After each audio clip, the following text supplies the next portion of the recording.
ಕಡುಕೋಳ ಶ್ರೀ ಮಡಿವಾಳೇಶ್ವರಾಯ ನಮಃ. ನಮಸ್ಕಾರಗಳು. ನಾನು ರೇವಣಸಿದ್ದಪ್ಪ ದುಕಾನ್ ಚಂದನಕೇರ, ನಿವೃತ್ತ ಉಪನ್ಯಾಸಕರು, ಕಲಬುರಗಿ.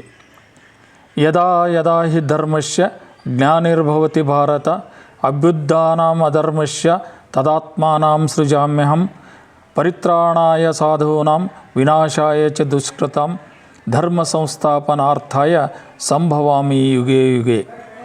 ಯಾವಾಗ ದೇಶ ಮತ್ತು ಧರ್ಮ ವಿನಾಶದ ಅಂಚಿಗೆ ಬರುತ್ತದೆಯೋ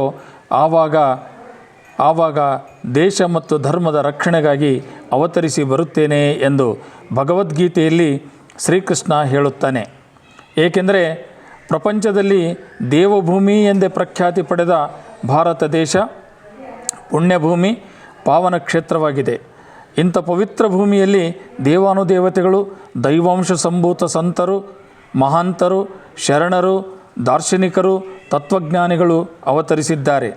ಈ ಭೂಮಿಯ ಮೇಲೆ 100ಕ್ಕೆ ಒಬ್ಬ ಶೂರ, 1000ಕ್ಕೆ ಒಬ್ಬ ಸಂತ, 1,00,000ಕ್ಕೆ ಒಬ್ಬ ಮಹಾಂತ, ಕೋಟಿಗೆ ಒಬ್ಬ ಶರಣರು ಜನ್ಮ ತಾಳುತ್ತಾರಂತೆ. ಅಂಥ ಪುಣ್ಯ ಪುರುಷರಲ್ಲಿ ಕಡುಕೋಳ ಮಡಿವಾಳಪ್ಪನವರು ಒಬ್ಬರಾಗಿದ್ದಾರೆ. ಮಡಿವಾಳಪ್ಪ ಎಂದರೆ ಸರಿಸುಮಾರು 2 ಶತಮಾನಗಳ ಹಿಂದೆ ಹೈದರಾಬಾದ್ ಕರ್ನಾಟಕದಲ್ಲಿ ಕಡುಕೋಳ ಮಡಿವಾಳಪ್ಪ ನೆನಪಿಗೆ ಬಂದರೆ, ಮುಂಬೈ ಕರ್ನಾಟಕದಲ್ಲಿ ಗರಗದ ಮಡಿವಾಳಪ್ಪ ನೆನಪಿಗೆ ಬರುತ್ತಾರೆ. ಇವರಿಬ್ಬರು 18-19ನೇ ಶತಮಾನದಲ್ಲಿ ಅವತರಿಸಿದ್ದರು. ಕಡುಕೋಳ ಮಡಿವಾಳಪ್ಪನವರು ಸರಿಸುಮಾರು 40-50 ವರ್ಷ ಹಿರಿಯರಾಗಿದ್ದರು. 4-5 ದಶಕಗಳ ಕಿರಿಯರಾದ ಗರಗದ ಮಡಿವಾಳಪ್ಪ ಎಂದೇ ಜನಮಾನಸದಲ್ಲಿ ಅಜರಾಮರವಾಗಿ ನೆಲೆಸಿದ ಅವರು ಬೆಳಗಾವಿ ಜಿಲ್ಲೆಯ ಕಿತ್ತೂರು ಸಂಸ್ಥಾನದ ಕಲ್ಮಠದ ತೋಟದಲ್ಲಿ ಶಿಶುವಿನ ರೂಪದಲ್ಲಿ ಪ್ರಕಟವಾದರು. ಧಾರವಾಡ ಜಿಲ್ಲೆಯ ಗರಗವನ್ನು ತಮ್ಮ ಕ್ಷೇತ್ರ, ಕಾರ್ಯಕ್ಷೇತ್ರ, ಕರ್ಮಭೂಮಿಯನ್ನಾಗಿ ಮಾಡಿಕೊಂಡು ಲೋಕ ಕಲ್ಯಾಣ ಮಾಡುತ್ತಾ ಅಲ್ಲಿಯೇ ಜೀವಂತ ಸಮಾಧಿಯಾದರು. ಗರಗದ ಮಡಿವಾಳಪ್ಪನವರಿಗೆ ನವಲಗುಂದದ ನಾಗಲಿಂಗರು, ಹುಬ್ಬಳ್ಳಿಯ ಸಿದ್ಧಾರೂಢರು, ಶಿಶುನಾಳ ಶರೀಫರು, ಮುರುಗೋಡದ ಚಿದಂಬರ ಮಹಾಸ್ವಾಮಿಗಳು ಸಮಕಾಲೀನರಾಗಿ ಲೋಕೋದ್ಧಾರಕ್ಕೆ ಕಾರಣೀಭೂತರಾಗಿದ್ದರು. ಕಡುಕೋಳ ಮಡಿವಾಳಪ್ಪನವರು ಕೂಡ 18-19ನೇ ಶತಮಾನದಲ್ಲಿ ಕಲಬುರಗಿ ಜಿಲ್ಲೆಯ ಆಗಿನ ಜೇವರ್ಗಿ ತಾಲೂಕು, ಈಗಿನ ಯಡ್ರಾಮಿ ತಾಲೂಕಿನ ಕಡುಕೋಳವನ್ನು ಕರ್ಮಭೂಮಿಯಾಗಿ ಮಾಡಿಕೊಂಡು ಸಂತ, ಮಹಾಂತ, ಅವಧೂತ, ತತ್ವಜ್ಞಾನಿ, ದಾರ್ಶನಿಕರಾಗಿ ಜನರ ಮನಸ್ಸಿನ ಮಲಿನವನ್ನು ತೊಳೆದು ಮಡಿ ಮಾಡಿ ಉದ್ಧರಿಸಿದವರು. ಕಡುಕೋಳ ಮಡಿವಾಳಪ್ಪನವರ ಜನನವೇ ಅತ್ಯಂತ ರೋಚಕವಾದದ್ದು ಮತ್ತು ಬದುಕಿಗೆ, ಸಾಧನೆಗೆ ತಿರುವು ಕೊಟ್ಟಂತಾಗಿದೆ. ಮಡಿವಾಳಪ್ಪನವರ ತಾಯಿ ಹೆಸರು ಗಂಗಮ್ಮ. ಇವರು ಬಿಜಾಪುರ ಜಿಲ್ಲೆಯ ಇಂಡಿ ತಾಲೂಕಿನ ನಾಗಠಾಣ ಗ್ರಾಮದವರು. ಶಂಕರಪ್ಪ ಎಂಬ ಗಾಣಿಗ ಸಮಾಜದವರ ಮಗಳಾಗಿದ್ದು, ಬಾಲ್ಯದಲ್ಲಿಯೇ ವಿವಾಹವಾಗಿ ಯೌವನಕ್ಕೆ ಕಾಲಿಡುವ ಮುಂಚೆ ವಿಧಿಯ ಆಟಕ್ಕೆ ಕೈ ಹಿಡಿದ ಪತಿಯನ್ನು ಕಳೆದುಕೊಂಡು ವಿಧವೆಯಾದಳು. ತಮ್ಮೂರು ಬರಗಾಲಕ್ಕೆ ತುತ್ತಾದಾಗ ಹೊಟ್ಟೆ ಹೊರೆಯುವುದು ಕರಕಷ್ಟವೆಂದೆನಿಸಿ ಶಂಕರಪ್ಪ ತನ್ನ ಮಗಳಾದ ಗಂಗಮ್ಮಳನ್ನು ಕರೆದುಕೊಂಡು ಕಲಬುರಗಿ ಜಿಲ್ಲೆಯ ಅಫಜಲ್ಪುರ ತಾಲೂಕಿನ ಬಿದನೂರಿಗೆ ಬಂದು ಮಲ್ಲಿಕಾರ್ಜುನಪ್ಪ ಗೌಡರ ಆಶ್ರಯ ಪಡೆದು ಹೊಲ ಮನೆಯಲ್ಲಿ ಕೆಲಸ ಮಾಡುತ್ತಾ ಕಾಲ ಕಳೆಯುತ್ತಿದ್ದಳು. ಬಾಲ್ಯಾವಸ್ಥೆಯ ಗಂಗಮ್ಮ ಯೌವನಕ್ಕೆ ಕಾಲಿಡುತ್ತಿರುವಾಗ ಸಂಸಾರಿಕರ ಮನೆಯಲ್ಲಿ ಆಶ್ರಯ ಪಡೆಯುವುದು ಯೋಗ್ಯವಲ್ಲ ಎಂದರಿತ ಮಲ್ಲಿಕಾರ್ಜುನಪ್ಪ ಗೌಡ ಚಿಣಮಗೇರಿ ಗುಡ್ಡದ ಮಹಾಂತರ ಶಾಖಾ ಮಠವಾದ ತಮ್ಮೂರ ಮಠದ ವೀರಪಕ್ಷೇಯ ಸ್ವಾಮಿಯವರ ಸುಪದ್ರಿಗೆ ವಹಿಸಿದರು. ಬಿದನೂರು ಮಠದ ವೀರಪಕ್ಷೇಯ ಸ್ವಾಮಿಗಳು ಅಧ್ಯಯನಶೀಲರು ಮತ್ತು ಪ್ರಾಯೋಗಿಕ ಸಿದ್ಧಾಂತಿಗಳೂ ಆಗಿದ್ದರು. ಹೀಗಾಗಿ ಸುತ್ತಲಿನ ಮುಮುಕ್ಷುಗಳು ಮಠಕ್ಕೆ ಹರಿದು ಬಂದು ಹಲವಾರು ದಾರ್ಶನಿಕ ಧಾರೆಗಳ ಚರ್ಚೆ, ಪುರಾಣ ಪ್ರವಚನಗಳು ನಡೆಯುತ್ತಲೇ ಇರುತ್ತಿದ್ದವು. ತೀವ್ರ ಕುತೂಹಲಿಯಾಗಿದ್ದ ಗಂಗಮ್ಮ ಈ ಎಲ್ಲ ಚರ್ಚೆ, ಶಿವಾನುಭವ ಗೋಷ್ಠಿಗಳಲ್ಲಿ ಪಾಲ್ಗೊಳ್ಳುತ್ತಾ ಯಾರ ಅರಿವಿಗೂ ಬರದಂತೆ ಗುಪ್ತ ಸಾಧಕಿಯಾಗಿ ಬೆಳೆಯುತ್ತಾ ಮಹಾಜ್ಞಾನಿ ವೀರಪಕ್ಷೇಯ ಸ್ವಾಮಿಗಳಿಂದ ದೀಕ್ಷೆ ಪಡೆದುಕೊಂಡು ಶಿಶುಮಗಳಾದಳು. ಒಮ್ಮೆ ಚಿಣಮಗೇರಿ ಗುಡ್ಡದ ಮಹಾಂತ ಶಿವಯೋಗಿಗಳು ತಮ್ಮ ಶಾಖಾಮಠವಾದ ಬಿದನೂರಿಗೆ ಆಗಮಿಸಿದ್ದರು. ಭಕ್ತರೆಲ್ಲ ಪರಮ ಪೂಜ್ಯರ ದರ್ಶನಾಶೀರ್ವಾದ ಪಡೆಯುತ್ತಿದ್ದರು. ಮಠದಲ್ಲಿಯೇ ಕೆಲಸ ಕಾರ್ಯ ನಿರ್ವಹಿಸುವ ಗಂಗಮ್ಮ ಕೂಡ ದರ್ಶನಾಶೀರ್ವಾದ ಪಡೆಯಲು ಬಂದಾಗ ಪುತ್ರ ಸಂತಾನ ಪ್ರಾಪ್ತಿ ಎಂದು ಆಶೀರ್ವಾದ ಮಾಡಿದರು. ಗಂಗಮ್ಮಳಿಗೆ ಆಕಾಶ ಕಳಚಿ ತಲೆಯ ಮೇಲೆ ಬಿದ್ದಂತಾಯಿತು. ಗುರು ಮಹಾಂತರ ಆಶೀರ್ವಾದ ಅದು ಹೇಗೆ ಸುಳ್ಳಾದಿತ್ತು? ಮಹಾಜ್ಞಾನಿ ವೀರಪಕ್ಷೇಯ ಸ್ವಾಮಿಗಳಿಂದ ದೀಕ್ಷೆ ಪಡೆದ ಗಂಗಮ್ಮಳಿಗೆ ಗುರು ಪರಂಪರೆಯಲ್ಲಿ ಗುರುವೇ ಗಂಡ, ಶಿಷ್ಯಂದಿರೆಲ್ಲ ಹೆಂಡತಿಯರೂ ಆಗುತ್ತಾರೆ. ಹೀಗಾಗಿಯೇ ಬಹುತೇಕ ತತ್ವಪದಕಾರರು ಗುರುವನ್ನು ಗಂಡನೆಂದು ಸಂಬೋಧಿಸಿ ಪದ ಕಟ್ಟಿ ತಮ್ಮ ಶಿವಸುಖ ದಾಂಪತ್ಯವನ್ನು ಕುರಿತು ಹಾಡಿದ್ದಾರೆ. ಅಂತೆಯೇ ಗಂಗಮ್ಮ ಮತ್ತು ವಿರೂಪಾಕ್ಷಯ್ಯ ಸ್ವಾಮಿಗಳು ಸರ್ವಸ್ವ ಸಮರ್ಪಿಸಿಕೊಂಡಿರಬೇಕು. ಮಠದ ಸೇವೆ, ಗುರುವಿನೊಡಗಿನ ಒಡನಾಟ ಮತ್ತು ವಯೋಸಹಜ ಕಾಮನೆಗಳು ಇಬ್ಬರನ್ನು ಒಂದುಗೂಡಿಸಿರಬೇಕು. ಆಧ್ಯಾತ್ಮ ಮಾರ್ಗದಲ್ಲಿ ಬಹುದೂರ ಸಾಗಿದ್ದ ಈ ಅವಧೂತರು ಸಾಮಾಜಿಕ ನಿರ್ಬಂಧ ಮತ್ತು ಅನಾವಶ್ಯಕ ಮಡಿವಂತಿಕೆಗಳನ್ನು ಮೀರಿ ನಿಂತರೆಂದು ತೋರುತ್ತದೆ. ಗಂಗಮ್ಮಳ ಭಕ್ತಿ, ವಿರೂಪಾಕ್ಷಯ್ಯ ಸ್ವಾಮಿಗಳ ಶಕ್ತಿ ಒಂದುಗೂಡಿದವು. ಕುಂಡಲಿನಿ ಸಾಧನೆಯಲ್ಲಿ ಸ್ತ್ರೀ ಪುರುಷ ಸಮಾಗಮವು ಆಪೇಕ್ಷಣೀಯ. ಇದೊಂದು ಯೌಗಿಕ ತಂತ್ರವೇ ಆಗಿದೆ. ಕಡಕೋಳ ಮಡಿವಾಳಪ್ಪನವರು ಹೀಗೆ ಯೌಗಿಕ ಹಂಬಲಕ್ಕೆ ಜನಿಸಿದವರೆಂಬ ತಥ್ಯವನ್ನು ಆತನ ಶಿಷ್ಯರು ಪದವೊಂದರಲ್ಲಿ ಏನು ಹಾಡ್ದಾಳ ನಮ್ಮವ್ವ, ಎಂಥವನ ಹಾಡ್ದಾಳ ನಮ್ಮವ್ವ, ಬ್ರಹ್ಮಜ್ಞಾನದಿಂದ ಕಂದನ ಪಡೆದು ಜೋಗುಳ ಹಾಡ್ಯಾಳ ನಮ್ಮವ್ವ, ಮೈಲಿಗೆ ಆಗಲಿಲ್ಲ ಅವ ಏನು ಬಗಲಗ ಮಲಗಲಿಲ್ಲ, ಬಿದನೂರು ಸ್ಥಳದಲ್ಲಿ ವಿರೂಪಾಕ್ಷೇಶನ ತೊಟ್ಟಿಲು ತೂಗ್ಯಾಳ ನಮ್ಮವ್ವ ಎಂದು ಹಾಡಿದ್ದಾರೆ. ಆದರೆ ಸಮಾಜದ ಕಡೆಗಣ್ಣಿಗೆ ಅವಹೇಳನಕ್ಕೆ ಗುರಿಯಾಗಿ ವಿರೂಪಾಕ್ಷಯ್ಯ ಸ್ವಾಮಿಗಳು ಮಠ ಮತ್ತು ಊರು ಬಿಟ್ಟು ತಲೆಮರೆಸಿ ದೇಶಾಂತರಕ್ಕೆ ಹೋದರು. ಸ್ವಾಭಿಮಾನಿ ಗಂಗಮ್ಮ ಆತ್ಮಹತ್ಯೆಗೆ ಯತ್ನಿಸುತ್ತಿರುವಾಗ ಗುಡ್ಡದ ಮಹಾಂತರು ಹಾಗೂ ಬಿದನೂರಿನಲ್ಲಿ ಆಶ್ರಯ ಕೊಟ್ಟ ಮಲ್ಲಿಕಾರ್ಜುನಪ್ಪ ಗೌಡರ ಸಾಂತ್ವನ ಮತ್ತು ಧೈರ್ಯದ ಬೆಂಬಲದಿಂದಾಗಿ ಗಟ್ಟಿಗಿತ್ತಿ ಗಂಗಮ್ಮ ಗಂಡು ಮಗುವಿಗೆ ಜನ್ಮ ನೀಡಿದಳು. ಲೋಕದ ಜನರ ಮನದ ಮೈಲಿಗೆಯನ್ನು ತೊಳೆದು ಮಡಿ ಮಾಡಲು ಬಂದ ಮಡಿವಾಳಪ್ಪ ಎಂಬ ನಾಮಕರಣದಿಂದ ಓರಗೆ ಹುಡುಗರ ಜೊತೆ ಬೀದಿಯಲ್ಲಿ ಆಡುವಾಗ ಹೊಡೆದ ಚಿಣಿ ನೀರು ತುಂಬಿದ ಮಣ್ಣಿನ ಗಡಿಗೆಗೆ ಬಡಿದು ಒಡೆಯಿತು. ಗಡಿಗೆ ಹೊತ್ತ ಮಹಿಳೆ ಕೋಪದಿಂದ, ಏನು ಉರಿತೋ ಯಪ್ಪ, ಅಪ್ಪ ಇಲ್ಲ ಅಂದರೆ ಈಟು ಉರಿತಿದ್ದಿ, ಇನ್ನು ಅಪ್ಪ ಇದ್ದರೆ ಏಟು ಉರಿತಿದ್ದಿ ಎಂದು ಜರಿತಳು.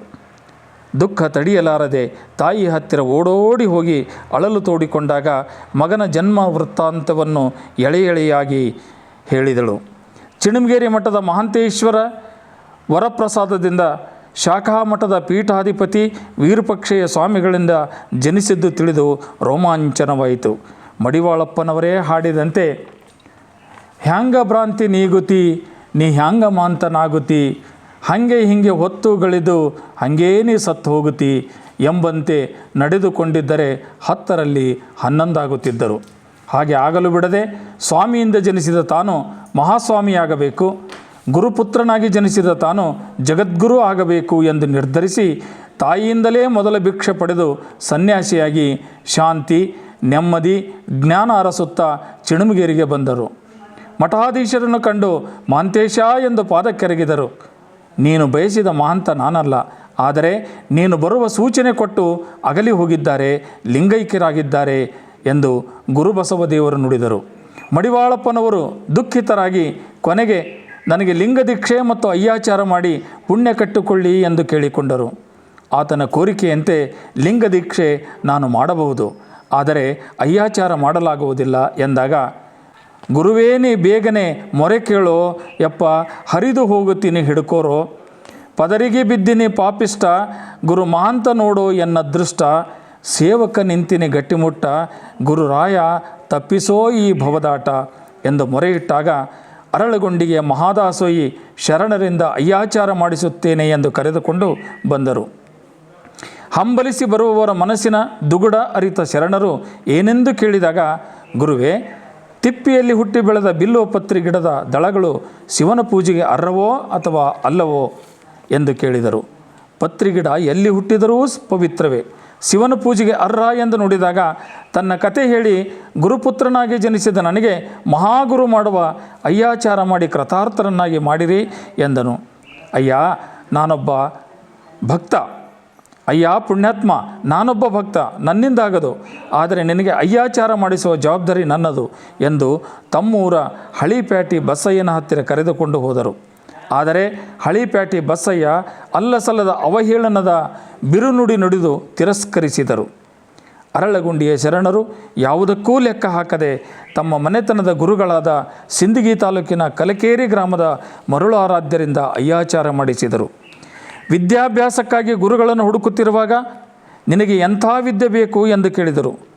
ನಾನು ಹೋಗಿ ನೀನಾಗುವ ವಿದ್ಯೆ ಬೇಕು ಎಂದು ಉತ್ತರಿಸುವ ಅವರ ಅಲೌಕಿಕ ವಾಂಛಿತ ಅರಿವಾಗುತ್ತದೆ. ಗೊಬ್ಬೂರಿನ ಶಿಖಾಮಣಿ ಸ್ವಾಮಿಯಲ್ಲಿ ಅಕ್ಷರಾಭ್ಯಾಸ, ಅದೇ ಗ್ರಾಮದ ಸದಾಶಿವ ದೇವರಲ್ಲಿ ವಚನ ಸಿದ್ಧಾಂತ, ಹಂದಿಗನೂರು ಚನ್ನಬಸವೇಶ್ವರಲ್ಲಿ ವೇದಾಂತ, ಭಂಗಿ ಪರ್ವತ ದೇವರಲ್ಲಿ ನಾಥ ಸಿದ್ಧ ಪರಂಪರೆ, ಹೀಗೆ ಹಲವು ಮೂಲಗಳಿಂದ ತನ್ನ ಜ್ಞಾನ ಪಿಪಾಸೆಯನ್ನು ತಣಿಸಿಕೊಂಡರು. ಮನಸ್ಸಿನ ಶಾಂತಿಯನ್ನು ಅರಸಿ ಚಿಣುಮಗಿರಿ ಮಠದಲ್ಲಿ ಬಹುದಿನಗಳ ಕಾಲ ದನಕರುಗಳನ್ನು ಕಾಯುವ ಮನಸ್ಸಿನ ಶಾಂತಿಯನ್ನು ಅರಸಿ ಚಿಣುಮಗಿರಿ ಮಠದಲ್ಲಿ ಬಹುದಿನಗಳ ಕಾಲ ದನಕರುಗಳನ್ನು ಕಾಯುವ ಕಾಯಕದ ಜೊತೆಗೆ ಧ್ಯಾನ, ಮೌನ, ತಪಸ್ಸು ಮಾಡುತ್ತಾ ಕಾಲ ಕಳೆದು ಶ್ರೀಶೈಲ ಪರ್ವತಕ್ಕೆ ಹೋದರು. ಸುಮಾರು ವರ್ಷ ಬೆಟ್ಟಗುಡ್ಡ ಕಾಡುಮೇಡು ಅಲೆಯುತ್ತಾ ಪ್ರಶಸ್ತ ಸ್ಥಳ ಕಂಡಲ್ಲಿ ಧ್ಯಾನ, ತಪಸ್ಸು ಮಾಡುತ್ತಾ ಗಿಡಮೂಲಿಕೆಗಳ ಪರಿಚಯ, ದಿವ್ಯ ಔಷಧಿಗಳ ಜ್ಞಾನ ಪಡೆದು ನಾಟಿ ವೈದ್ಯ ಕಲೆ ಕರಗತ ಮಾಡಿಕೊಳ್ಳುತ್ತಾರೆ. ಆದರೂ ಮನಸ್ಸಿನ ವ್ಯಾಕುಲತೆ ಕಡಿಮೆಯಾಗದೆ ಕಮರೀಕೊಳ್ಳದಲ್ಲಿ ಜಿಗಿದು ಆತ್ಮಹತ್ಯೆ ಮಾಡಿಕೊಳ್ಳಬೇಕು ಎನ್ನುವಷ್ಟರಲ್ಲಿ ಚಿಣುಮಗಿರಿ ಮಠ ಮತ್ತು ಅರಳಗುಂಡಿಗೆ ಶರಣರು ಕರೆದಂತೆ ಭಾಸವಾಗಿ ಮರಳಿ ಬರುತ್ತಾರೆ. ಅರಳಗುಂಡಿಗೆಯ ಮಲ್ಲಣ್ಣಗೌಡನ ಸೋದರಿ ಭಾಗಮ್ಮ ಯೌವನಕ್ಕೆ ಕಾಲಿಡುತ್ತಿರುವಾಗ ಕುಷ್ಠರೋಗಕ್ಕೆ ಬಲಿಯಾಗಿ ಪಡಬಾರದ ಕಷ್ಟಪಡುತ್ತಿರುವಾಗ ಮಡಿವಾಳಪ್ಪನವರು ತಮ್ಮ ನಾಟಿ ಔಷಧದಿಂದ ಗುಣಪಡಿಸಿದಾಗ ಭಾಗಮ್ಮ ಅವರ ಶಿಷ್ಯಳಾಗುತ್ತಾಳೆ. ಇದನ್ನು ಅರಿತ ಹಳೇಪೇಟೆ ಬಸಯ್ಯನಿಗೆ ಸಹಿಸಲಾಗಲಿಲ್ಲ. ಅಲ್ಲ ಸಲ್ಲದ ಕತೆ ಕಟ್ಟಿ ಕೋಪಿಷ್ಟ ಮಲ್ಲಣ್ಣಗೌಡನ ಕಿವಿ ಕಚ್ಚುತ್ತಾನೆ. ಗೌಡಿಕೆಯ ಮದದಲ್ಲಿ ಅರಿವು ಮರೆತು ಅಜ್ಞಾನಿಯಾಗಿದ್ದ ಗೌಡ ಮಡಿವಾಳಪ್ಪನವರ ಹತ್ಯೆಗೈಯುವ ಸಂಚು ರೂಪಿಸುತ್ತಿರುವಾಗ ಅದನ್ನರಿತ ಭಾಗಮ್ಮ ಅರಳಗುಂಡಿಗೆ ತೊರೆಯಲು ಪರಿಪರಿಯಾಗಿ ಬೇಡಿಕೊಂಡಾಗ ಮಡಿವಾಳಪ್ಪನವರು ಮರಣ ಬಂದರೇನು ಸಿಟ್ಟಿಲ್ಲ, ತಿಳಿದ ಮಹಾತ್ಮರಿಗೆ ಬಿಟ್ಟಿಲ್ಲ, ಮಾನವರಿವರೇನು ಗಟ್ಟಿಲ್ಲ, ಮಹಾದೇವನ ಹಿಡಿದವರು ಯಾರೂ ಕೆಟ್ಟಿಲ್ಲ ಎಂದು ಹಾಡುತ್ತಾ ಒಲ್ಲದ ಮನಸ್ಸಿನಿಂದ ತನ್ನಿಬ್ಬರು ಶಿಷ್ಯರೊಂದಿಗೆ ರಾತ್ರಿಯೆಲ್ಲ ನಡೆದು ಜುಂಬೇರಾಳದ ಜಂಬುಲಿಂಗೇಶ್ವರ ದೇವಾಲಯ, ನಂತರ ಕೋಣಸೀರಸಿಗೆಯ ರೇವಣಸಿದ್ದನ ಗುಡ್ಡದಲ್ಲಿ ಆಶ್ರಯ ಪಡೆಯುತ್ತಾರೆ. ವಿಷಯ ಪಕ್ಕದ ಹಳ್ಳಿಯ ಕಡಕೋಳದಲ್ಲಿದ್ದ ಸುರಪುರದ ಸ್ಥಾನಿಕ ದೊರೆ ವೆಂಕಟಪ್ಪನವರಿಗೆ ತಿಳಿಯುತ್ತದೆ. ಕಡಕೋಳದ ಬಸಪ್ಪ ದೊರೆ, ಕಬ್ಬಲಿಗ ಮತಸ್ಥನಾಗಿದ್ದ ಮಲ್ಲಣ್ಣಗೌಡ ಮತ್ತು ಅನೇಕ ಸದ್ಭಾವಿಗಳು ಸೇರಿ ಅಲ್ಲಿಗೆ ಬರುತ್ತಾರೆ. ಮಡಿವಾಳಪ್ಪ ಎಂಬ ಅದ್ಭುತ ಅನರ್ಘರತ್ನವನ್ನು ಕಾಪಾಡಲು ಕೋಣಸೀರಸಿಗಿ ಮತ್ತು ಕಡಿಕೋಳದ ಜನ ಜಾತ್ರೆಗೆ ಸೇರಿದಂತೆ ಸೇರುತ್ತಾರೆ. ವಿಷಯ ಅರಿತ ಕೊಲೆಗಡುಕರು ಬಂದ ದಾರಿಗೆ ಸುಂಕವಿಲ್ಲ ಎಂದು ಅರಳಗುಂಡಿಗೆಗೆ ಹಿಂತಿರುಗುತ್ತಾರೆ. ಈ ಕಡೆ ಸುದೀರ್ಘ ಚರ್ಚೆ ನಡೆದು ಕಡಕೋಳಕ್ಕೆ ಕರೆದುಕೊಂಡು ಹೋಗಲು ನಿರ್ಧರಿಸುತ್ತಾರೆ. ಕೋಣಸೀರಸಿಗೆಯಿಂದ ಬಿಡದ ಜನ ಆ ಊರಿನಲ್ಲಿ ಮೇಲ್ವರ್ಗ ಜನರ ಮನೆಗಳೇ ಇಲ್ಲ, ಇದ್ದವರೆಲ್ಲ ಕಾಟಕ ಜನರಿಂದ ತುಂಬಿದೆ ಎಂದಾಗ ಮಡಿವಾಳಪ್ಪನವರು ಊರು ತುಂಬ ಕಾಟಕರಿದ್ದರೂ ಇರಲಿ, ಆದರೆ ಕೀಟಕರು ಮಾತ್ರ ಇರಬಾರದು ಎಂದು ಹೇಳಿ ಹೊರಡಲು ಸಮ್ಮತಿ ಸೂಚಿಸಿ ಕಡಕೋಳಕ್ಕೆ ಹೋಗಿ ನೆಲೆಸಿ ಅದನ್ನೇ ತಮ್ಮ ಕರ್ಮಭೂಮಿ ಕಾರ್ಯಕ್ಷೇತ್ರವನ್ನಾಗಿಸಿ ಕೊಂಡರು. ಕೊನೆಯ ಉಸಿರಿರುವವರೆಗೆ ಅಲ್ಲಿಯೇ ನೆಲೆಸಿ ಜನಮಾನಸದಲ್ಲಿ ಕಡಕೋಳ ಮಡಿವಾಳಪ್ಪ ಎಂದೇ ಪ್ರಸಿದ್ಧಿ ಪಡೆದು ಅಲ್ಲಿಯೇ ಜೀವಂತ ಸಮಾಧಿಯಾಗುತ್ತಾರೆ.